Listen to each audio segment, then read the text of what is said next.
De Essen para o mundo, como uma banda de metalcore consegue acumular mais de 11 milhões de streams com apenas um álbum, hoje eu recebo Rob Hoppe, baixista e vocalista do The Narrator, para falar sobre o novo e violentíssimo álbum Phosphor.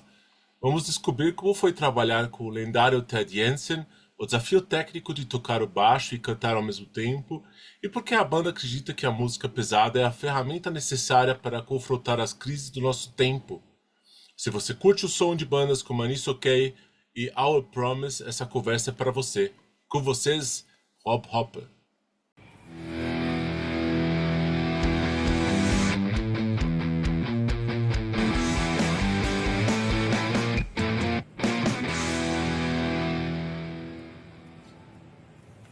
Yeah, So, thanks for joining me. First off, congrats on the incredible run you've had since 2024. thank you very much. It's hard to believe, but yeah, we did it.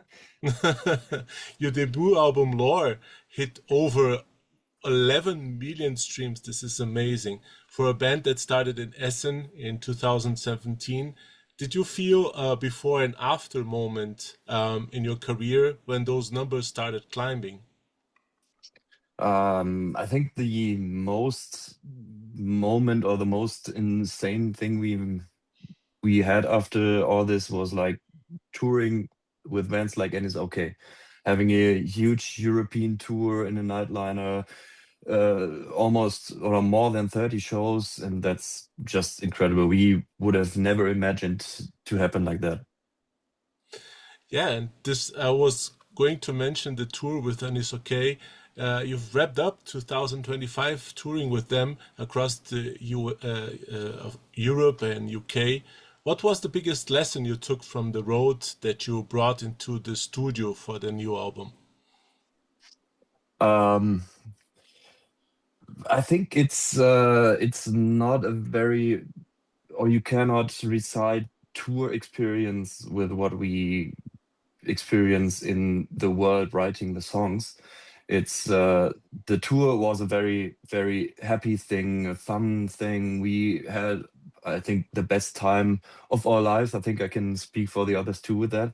Um, and it made us forget all the things we handling in writing music because we are more focused on things that don't work out in the world. And this one in particular worked out very well for us, for the fans, for the venues, for everybody. It was just like an amazing time, and it's good to have these moments to switch off your head and don't think about the situation in the world all the time. So this is, I don't think it was helpful writing, but it was helpful as a human being. Hmm. And your second album, Phosphor, drops on May 8th. And you've described it as a reaction to global crisis and inner exhaustion. Was it difficult to balance that darkness with the hope that the album also promises? Um, I don't think that's different. That is difficult to balance because it's in our lives every day. We live around the music. I mean, we have our main jobs as well, but we live around the music mostly, and the situation in the world is there as well. It's We are in a very privileged situation in Germany that we don't have any wars, that we don't have that much poverty and crime and anything else. We are just blessed with our land, a country where we live, and you just have to remember every time that there are people that are not that blessed and have very hard time in the world, and we hope to make people aware of all this because there are still a lot of people that don't want to think about this, and this is kind of a hope that we have with the music that we write to keep people on the move, that they don't settle down and accept everything. Just they have to keep thinking and they have to remember all of that when they are not experiencing it at the moment. Hmm. And you've worked with Ted Jensen for mastering. He's worked with giants like Bring Me the Horizon and Korn. How did his touch change the final punch of these 10 new tracks? We did mastering with Ted Jensen, and he just added a little bit of extra spice. We had the songs, we wrote the songs, we recorded the songs, part ourselves, part with Embark Audio, with Chris, who's a very huge input for vocals. And there are a lot of people working together, giving this the soul that it has. And Ted Jensen is just there to put some salt, some spice on it, and just make it even more. Yeah, I don't know how to tell this, because he's just adding a little bit of atmosphere to it, so that it has the little bit to step it up a little bit. So it's just like a very huge step for us to master it with him, and we are so happy. This is just, it sounds amazing. It really does. You can hear how violent this album is. Phosphor, I think, is even more. I think it's the most violent album I've ever heard from a metalcore band. It's super violent. It's incredible how it's different from the first album, Lore. It's super aggressive. This album, Mm. Yeah, and I think yeah, we just went in a little adult mode, because we had some hard parts already on the Lore album, but this time the songwriting was a little bit more thoughtful. It was a little bit more pieces put together in a way that they have to be together. So it's like it fits very well. Every song is a banger, I guess. yeah. There's one song, Modern Age Blasphemy. Not only the song title, but also the song itself. It's I don't even fit it on a metalcore song because it's so aggressive that it turns itself into something else that I could not really identify. Do you have a thought on that song specifically?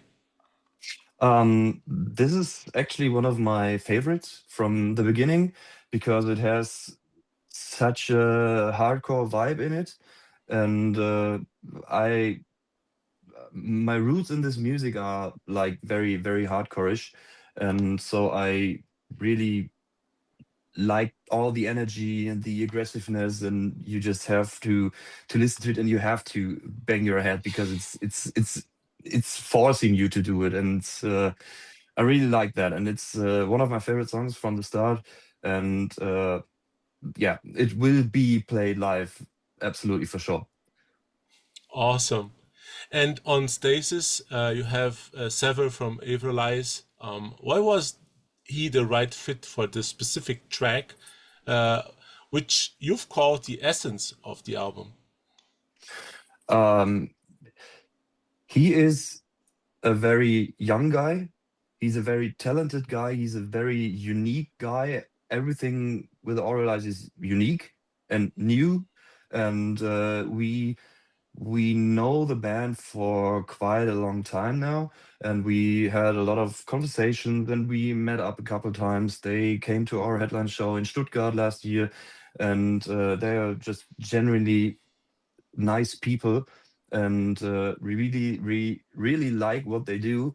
All Eyes was my most played artist on Spotify Wrapped last year, and yeah, we just took the shot.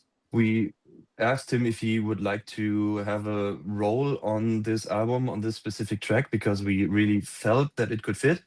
And yeah, he just said yes. He jumped into his studio and put this monster of a part out. And it is really a monster of a collab. It fits really well. Sometimes it confused me with your vocals, with the harsh vocalist. Um, Sometimes Sometimes there is a balance, and you can't really understand where Sever is and where your vocalist is. And sometimes, but it fits so well. So it's incredible. It's a very good track. Yeah, absolutely. And I love his cleans. He's a groovy, jazzy singer. I really like that so much. That's just Yeah. incredible work what he does. hmm You've released a string of powerful videos like Aurora, Stasis, Pills from the Start, Agnosia, Two Lives. Do you see this video as separate chapters or one big cinematic story? Mm, I I don't say I wouldn't say that this is a cinematic story because every song has a lot to give on its own, and all the I mean it's all around the same issues we have on the world, and it's all around the same situations that we are in, but every song stands for itself and is a song that has its own story to tell, even if if it fits to all the other songs. And I don't think it's a ongoing theme as a video, because every song has its own story to tell and its own visual experience for the audience. So it's like it's ideas for each song alone. So there's no big thought behind it to make it all come together. I mean, I don't know if Daniel, the director, has something in mind that it has to come together at some point, but I didn't know yet. And Pills from the Start and Agnosia feel very raw. Is it a challenge for you as a performer, bassist and vocalist, to revisit those heavy emotions every time you shoot a video or play them live? um, it's not hard actually. It's just it is naturally, I guess, because I love what I do. I love playing bass because it's quite easy sometimes, and I love vocals because that's what I did for several years now. And the emotions come on itself. It's just like we step on stage, we feel the energy in the room, we feel our own energy, and we really love to perform. And I think it's very helpful to have strong emotions with it, because you put all your soul and your heart in doing what you do, even if it's guitar playing alone like Tom does. He's putting all his emotion on stage just to be the best of him, and to be or to burn some energy, and to have a valve to put out everything that's inside our heads. And it's just a natural thing. That's no hard or bad thing for us to go on stage, because that's what we're living for. Awesome. And on Two Lives, we see a very polished side of the band. How does that song set the stage for what's left to hear on the album? Um, that's quite hard to say, because Two Lives is unique, very unique, and it's a very, very emotional thing for us. And it's, I mean, there is no song on the album that is like Two Lives. So I can say that much. This is kind of a ballad, and there won't be a second one on the album, but there will be some songs more that are emotional and driving. But we are a hard band. We just wanted to have a slower song, especially me, because I'm singing a lot of it, and it feels like a awesome song to sing, or it's just a great song to sing and feel all your emotions and channel it in the vocals. But there won't be much of this slow or emotional songs on the album. Since the title for the album slash Phosphor is like the triggering of a something that's going to catch fire at some point. So yeah, Yeah, two lives is just a bit of water in a huge amount of fire. yeah, you can put it that way. That sounds amazing. Yeah, I didn't thought about that yet. It's interesting that even if the water falls a little bit on fire, it just combustions immediately. So Yeah, it's even interesting. yeah. I mean, it's a force for fire if you want to go with that metaphor anymore. And a drop of water doesn't do anything to a phosphor fire. It just keeps burning. Exactly. Exactly. And you also, I've already mentioned that you handle both bass and vocals. In the modern metalcore scene, the bass is becoming more prominent and technical, and technical as well. How do you manage to keep the low end tight while delivering those vocal melodies? Yeah, that's just hard work. That's just hard work. It's like you have to get to a point where both of these instruments are like doing what they do on your own. When you start thinking about it, when you start to question yourself, what are you doing on the bass while you're singing? You're just screwed. You won't get far anymore because it's you have to exercise. You have to practice so much just to keep everything working because most of the singing melodies and the rhythm on the bass are uh, not the same. They're going against each other, and that's a very hard part. And I don't think that I will ever be flawless because I'm not such a talent.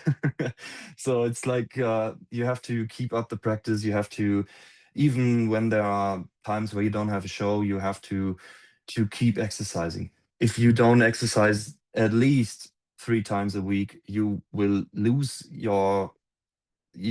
everything, and you have to start over again because your brain is it's falling apart already in my in my age, so you have to have your muscle memory ready all the time.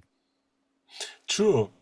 As a bassist myself, I have to admit it's pretty hard to keep those training tight, right? Yeah, It's yeah. in singing. I always envy people that play an instrument and can play and can sing at the same time, because I can sing, but I know I have to train singing and bass playing. It's pretty hard. So well done with with the job. Thank you. And how is the dynamic with Yochi when writing? Do you guys decide to take which part based on the vibe of the lyrics or the technicality of the riff? um Mostly uh we have a vocal melody and a vocal line. Most of the time Tom and Fabi are writing it, so it's like when I step in and have to check the results or see what I can do with it, we have some specific melodies that I can't sing because either way it's too high or the part is too hard to play and sing at the same time. So we have to switch up a bit and make some changes, some minor changes. But the most times I just come into it, have a pre-production recording, see if I can sing it, and if I can sing it, I have to learn the bass to it. So it's just like, I mean, it's like you. There's always a way to manage it and to switch up a little bit what you're playing live to have it to have me capable of singing and playing it at the same time. But most of the time, it's just every new song means more hard work for me to have the bass and the vocals covered. Hmm. And come since you guys are from Essen, a city which such a with bands from industrial to metal, how do you feel like that heavy DNA influence to your bass tone or the way you compose? Is it something that affects you guys as a band or as a musician?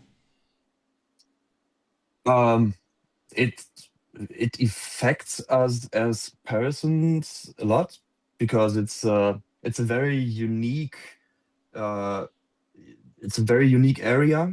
The Ruhr area in Germany is a very unique area with very unique people, very direct people, very loving and caring people. But it can be harsh sometimes, and it can be very hard to thrive and survive for a lot of people. And we still are privileged because we don't have to live in poverty, and we are able to fulfill our dreams and to live our lives. But on the other hand, there are a lot of people that cannot do it because they just don't have enough money to do something else than survive. And so it is part of our DNA, and it's part of our thoughts to have all these people in mind. And especially when we were younger in the scene as a metalcore kid in the 2010s, uh, you you get to know people that are coming from these environments, and you get to know that these people are very, very heartful and very, very kind and very obsessed with this music. So you all these people are good for us to have like a vibe check, because we know where we come from, and we know for who we are doing this music, and what music can do to help people or to have something to hold on. So it's like we really love, or we really enjoy to see people in front of the stage that we've met earlier, and we know that they had a hard life, a hard time. Hmm. This is such a cool message. Thank you for sharing that with us. You're welcome. Thank you for asking. And after May 8th, what does the rest of 2026 look like for the narrator? I know that you guys are doing a lot of shows, but is there a chance that you guys are crossing the ocean for some shows in South America? I mean, the chance is always there, yeah, but it's uh, it's connected to very, very high costs and to very much planning ahead. And we have to stay focused on the surroundings. The European continent is the mainland at the moment because we are still a small band. And I'm not sure if we can cover the costs of coming to the US or to South America or Asia, Oceania, wherever. It's very hard to fulfill this desire that we do have as well, to go as far as we can with our music. But but on the other hand, we have to stay focused, and we have to think about the costs and the achievement we will get from that. So it's like that's where art and business is coming together. So I think we cannot afford to move that far at the moment. I don't think this year will be a year where we do it. So Hmm. unfortunately, you and all the other South Americans have to wait a little bit longer, I guess. I imagine. But we will keep hearing the music. Phosphor is amazing. And I would like you to leave a message to the people that are watching this and or listening to this interview. And yeah, it's a space for you to have a contact also to the Brazilian audience. Yeah, okay. Hey, Brazil. Thank you for watching this interview. Thank you for listening to my words. And I hope you will listen to the Phosphor album. And yeah, I hope this music will help you. If not, we as a band can help you. Every other band in this genre may help you to thrive and to live your life and be happy. And yeah, before you're asking, we will come to Brazil somewhere in the future. So Thank you so much, Rob, for your time. You've been amazing. I hope to thank see you. you soon. Thank you so much. I hope so too. Thank you.